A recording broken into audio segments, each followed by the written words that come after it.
زیاتره کسان داسې چې په یوټیوب باندې کار کول غواړي خو د دې یو څیز نه ډېر یېرېږي کاپي رایټ سټرایک. هغوی وایي که چېرته موږ د بل چا ویډیو کلیپ استعمال کړو په خپله ویډیو کې او موږ ته کاپي رایټ راکړي او یوټیوب به زموږ چینل ډیلیټ کړي، مطلب د کلونو خواري به زموږ هسې فضول لاړه شي. خو دا بالکل غلطه خبره ده.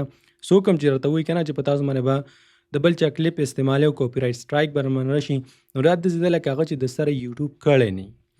ګوره د بل چا کلیپ تاسو استعمالولی شئ، یوټیوب تاسو ته په خپله وایي، خو د دې خپل یو ټریک دی، خپل یو طریقه یې ده. هر څنګه کلیپ استعمالولی شئ، د هر چا کلیپ تاسو استعمالولی شئ. حتی زموږ د ویډیو نه زموږ کلیپ هم تاسو استعمالولی شئ.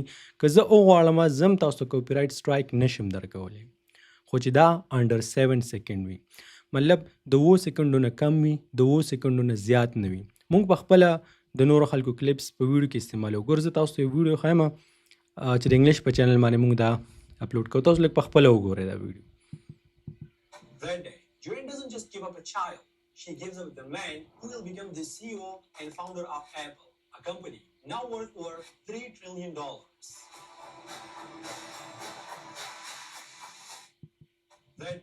ګوره دا چې کوم دی که نه، دا کلیپس دا زموږ خپل خو نه دي جوړ کړي که نه، د نورو خلکو کلیپس هم راغوستي دي، خو د 7 سیکنډو نه به کم استعمالوي، بیا تا ته څوک هم څه نشي ویلی. مونږ چې کله په خپله ویډیو کې استعمالوو، مونږ د 15 سیکنډو نه کم استعمالوو، هر څنګه کلیپ استعمالوو مونږ، ځکه کله چې د 15 سیکنډو نه کم کلیپ شي نو هغې سره بیا تاسو نور هم ډېر سیکیور شئ.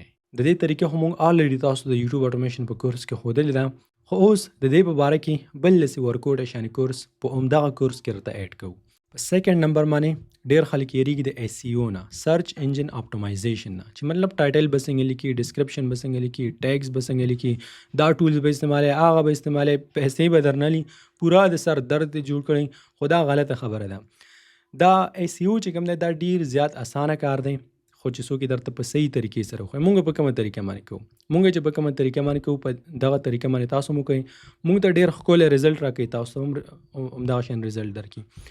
فار ایگزامپل تاسو یو ویډیو جوړه کړه که نه، نو دلته به راشي د خپل ویډیو ټاپک به سرچ کړي. لکه فار ایگزامپل تاسو ویډیو جوړه کړله د دې په باره کې، ستاسو د ویډیو ټاپک او د دې ویډیو ټاپک یو شانتی دی، وایلډیسټ کورټ روم اسکیپ اف آل ټایم. نو دا به تاسو کاپي کوئ، دا ټایټل نه دی، دا به کاپي کوئ، دا په خپل ویډیو کې نه ورکوئ، کاپي پیسټ به نه کوئ، صحیح طریقه راته ښیم جینون. چیټ جی پي ټي ته به راشئ، چیټ جی پي ټي ته به دغه ټایټل ورکړئ چې د دې نه موږ ته بهتر ټایټل ولیکه، یا مطلب دا موږ ته ری رایټ کا. خو ابه تاسو یو ټایټل نه 2 3 4 5 به درته درکړي، په هغه کې به تاسو یو خوښ کړئ، ابه دلته ورکړئ.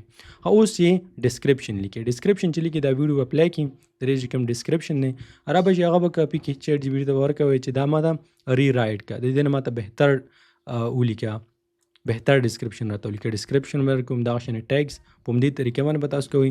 دا کاپي پیسټ نه دی بلکې دا صحیح کار دی، جینون کار دی. ټول خلک په یوټیوب اټومیشن کې او په هر ځای کې په همدې طریقې باندې کار کوي، په دې طریقې باندې تاسو هم کار کولی شئ. ښه بله خبره تھرډ نمبر چې کوم دی که نه، کانټینټ.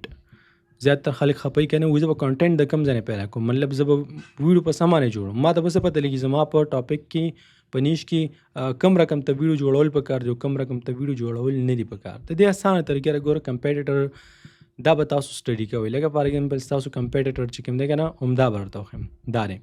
د دې چینل به تاسو کولاو کوئ، نو به ګورئ چې د دې ریسنټ ویډیو کومه یوه ده.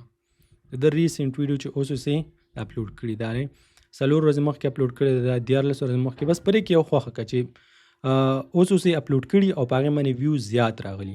بیا همدغه شانتي ویډیو چې کوم دی که نه، دا په دې کې خپله کریټیویټي وښایه، چینج را چینج یې کړه، په نوي طریقې سره یې یوټیوب ته راوړه، بس دا ستاسو ویډیو شوه. نو د خبرې مطلب دا دی چې یوټیوب ډېر زیات اسان دی، صرف سټارټ واخلئ، هیڅ سم مشکل نشته. بیا چې کله تاسو لومبنی قدم کښېږدئ که نه، د دې هر څه پته تاسو ته په خپله لګي. تھینک یو.